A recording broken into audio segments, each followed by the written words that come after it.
Meron po tayong resource person dito na nagkusa na po siyang magbigay ng kanyang sworn statement sapagkat iniisip po nila yun ang madali na makatulong sa ating pamahalaan sa paghahanap po natin. Your excuse, Rep. Toby. Maalala po ninyo, in the last hearing, this committee floated the idea of giving the contractors particularly an option to take advantage of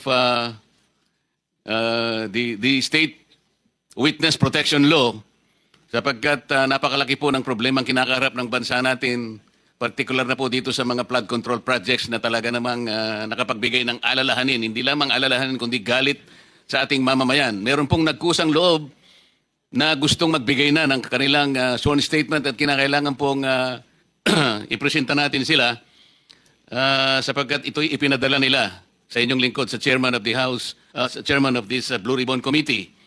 May I call on Mrs. Sara Diskaya to please present and read before us your sworn statement. Sorry. Magandang umaga po sa mga kagalang-galang na senators at miyembro ng Blue Ribbon Committee, lalong-lalo na kay Senator Dante Marcoleta, Chairman ng Blue Ribbon Committee. Ano to, joint statement ng namin mag-asawa. So I will read partial and then my husband will also read the other half of the sworn statement. So kami si Pacifico F. Diskaya II and Cesara Rowena Diskaya, mag-asawang nasa tamang edad, parehong Pilipino. Number one, noong 2003, kaming mag-asawa ay tinayun ang kumpanya na pinangalan namin St. Gerard Construction. Ipinarehistro namin ito sa DTI, nakakuha ng contractor's license at nagsimula na lumahok sa mga pribadong construction projects. Number two, kinalaunan nagsimula na rin kami na lumahok sa mga government projects. Natuklasan namin na hindi naging madali ang trabaho sa mga government projects. Madalas mahirap ang paniningil ng bayad at matagal bago kami mabayaran ng gobyerno. Number four, hanggang dumating ang pagkakataon, lumapit sa amin ang isang kaibigan na si Voltaire Claveria at inalok kaming magkaroon ng proyekto sa national level gamit ang aming lisensya. Number five, ipinakilala niya ang sarili niya na nagtatrabaho para sa isang congressman at nangakong kapag nagbigay kami ng pera ay makakakuha kami ng proyekto.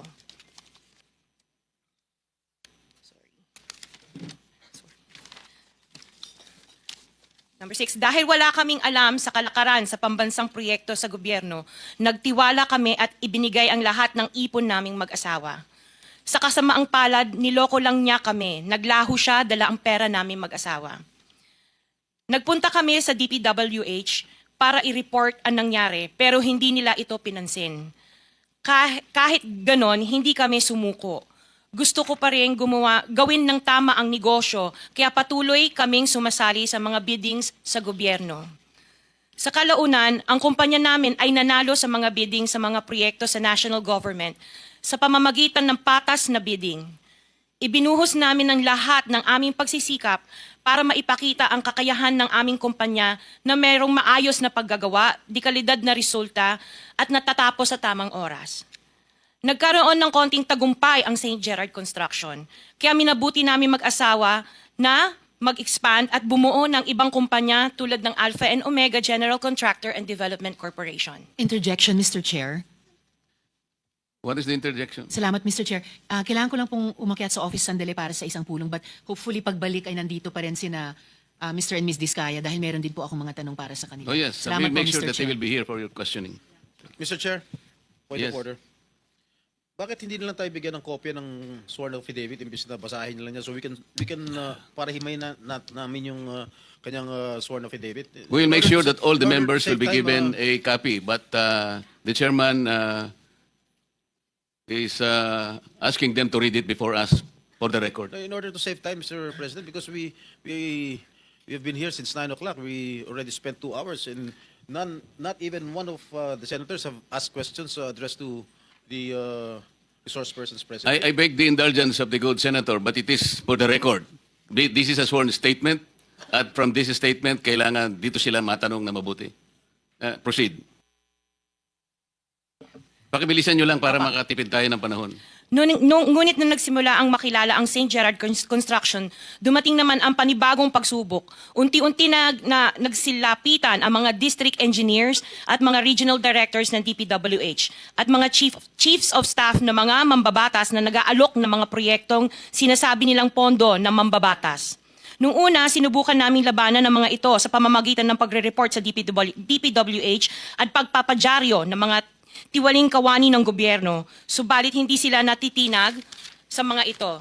Sabi nila dapat tanggapin namin ang realidad na dapat kaming magbayad sa mga pambabatas kung gusto po namin magpatuloy na magkaroon ng project sa gobyerno. Kung hindi, binabala nila na matatanggal na sa listahan ang kumpanya namin at hindi na makakakuha ng kahit anong proyekto. Hindi namin ginusto kailanman na mapasama sa ganitong sistema, pero kailangan namin magpatuloy para sa pamilya at mga empleyado namin.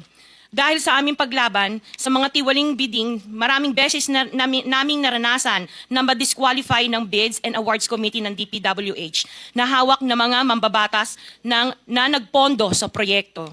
Dahil naiipit na ang aming negosyo, lumulubog na kami sa lumalaking utang ng kumpanya at peligro sa buhay ng aming pamilya.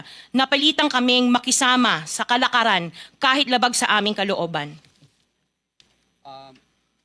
Magandang umaga po, Mr. Chair at kagalang-galang na senators at miyembro ng Blue Ribbon Committee, lalong-lalo po kay Senator Rodante Marcoleta. Diretso na. Number 15, 16, paulit-ulit kaming ginamit ng mga nasa pwesto sa sistemang ito. Wala kaming magawa dahil kung hindi kami makikisama, gagawa nila ng problema ang project na na-award sa amin sa pamamagitan ng mutual termination o pagkakaroon ng right-of-way problem na parehong nagdudulot ng hindi matuloy ang implementasyon ng mga proyekto. Matapos naming manalo sa mga bidding, may mga opisyal mula sa DPWS ang lumalapit sa amin para humingi at kumuha ng bahagi niya sa halaga ng proyekto. Ang hinihingi nilang porsyento ay hindi bababa sa 10% at umaabot pa sa 25% na naging kondisyon upang hindi maipit ang implementasyon ng kontrata. Ito ay binibigay namin sa kanila ng cash. Ang bawat transaksyon ay may karampatang voucher at ledger na nagsasaad ng mga araw at kung kailan nila ito natanggap. Ilan sa kanila ay sina Terence Calatrava, former Undersecretary of Office of the Presidential Assistant of the Visayas of the Philippines, Kong Roman Romulo of Pasig City, Kong Jojo Ang of Uswag Ilonggo Party List, Congressman Patrick Michael Vargas of Quezon City, Kong Juan Carlos Arjo Aitayde of Quezon City, Nicanor Nicky Briones of Aga Party List, Congressman Marcelino Marcy Teodoro of Marikina, Congressman Florida Robes of San Jose del Monte, Bulacan, Congressman Leandro Jesus Madroño of Romblon, Congressman Benjamin Benji Agarao Jr., Congressman Florencio Gabriel Bem Noel of Anwaray Party List, Kong Leo de Ode Tariela of Occidental Mindoro, Congressman Reynan Arrogancia of Quezon Province, Kong Marvin Rillo of Quezon City, Kong Teodoro Haresco of Aklan, Kong Antonieta Yudela of Zamboanga Sibugay, Kong Dean Asisio of Caloocan, Kong Marivic Copilar of Quezon City. 21. Mayroon ding mga kinatawa ng ilang politiko na nakikipagtakbo sa amin upang manghingi ng porsyento kapalit ng mga proyekto. Ang mga porsyentong ito ay 25% ay ipinipilit sa amin bilang karaniwang kalakaran na wala akong kakainang tanggihan. Ilan sa kanila ay sina Regional Director Eduardo Virgilio of DPWS Region 5, Director Ramon Ariola III of Unified Management UPMO, District Engineer Henry Alcantara, DPWS Bulacan First, Undersecretary Robert Bernardo, District Engineer Aristotle Ramos of DPWS Metro First, Pasig City, District Engineer Manny Bulusan of DPWS North, Manila Deo, District Engineer Edgardo Sipingol of DPWS Bulacan Subdeo, District Engineer Michael Rosaria of DPWS Quezon Second Deo. Karamihan sa mga kawani ng DPWS na nabanggit sa itaas ay paulit-ulit na binabanggit ang delivery ng pera ay para sa kaisaldi ko na dapat at least 25%. Si Kong Marvin Rillo naman ay ilang beses na binabanggit ang pangalan ni Speaker Martin Romualdez bilang kanyang malapit na kaibigan. 25. Sa tuwing umiinom kami sa Wine Story, sa BGC at sa Shangri-La Mall, sinasabi pa ni Kong Rillo na lahat ng kanyang request para sa pondo ay galing pa mismo sa unprogrammed funds at insertion na inaaprubahan ni Speaker. Ang tao ni Marvin Rillo na si Bogs Magalong ang pumupunta sa amin para kunin ang pera sa aming opisina o sa wine story. Si Kong Jojo Ang naman, lagi ring binabanggit sa lahat ng project sa kanya ay paponto ni Speaker at ni Saldico. Mataas ang hinihingi sa project, dagdag pa niya, hindi naman lahat ng pera ay para sa kanya, kundi para kay Speaker at kay Saldico. Sa lungsod ng Pasig naman, lumapit sa akin ang DPW's project engineer na si Angelita Garucha para kolektahin ang parte ni Kong Roman Romulo sa flood control projects noong 2022. 28, number 28. Pagdating ng 2025, si District Engineer Aristotle Ramos ang sumunod na nagpakilala na bagman ni Kong Roman Romulo kung saan 30% ang kanyang hiningi ay para kay Kong Roman Romulo.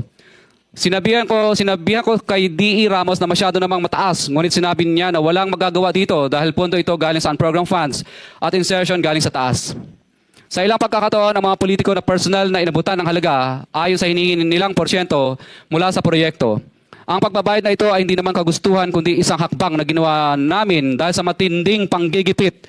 Ilan sa kanila ay sina Kong Antonieta Yudela kasama ang kanyang asawa, Kong Marvin Rillo of Quezon City, Kong Nikki Briones of Aga Party List, Arturo N. Atayde, ama ni Kong Arjo Atayde, Kong Florencio Gabriel Bem Noel of Anwaray Party List, Kong Eliandro Jesus Madroña of Romblon, Kong Benjamin Benji Agarao Jr.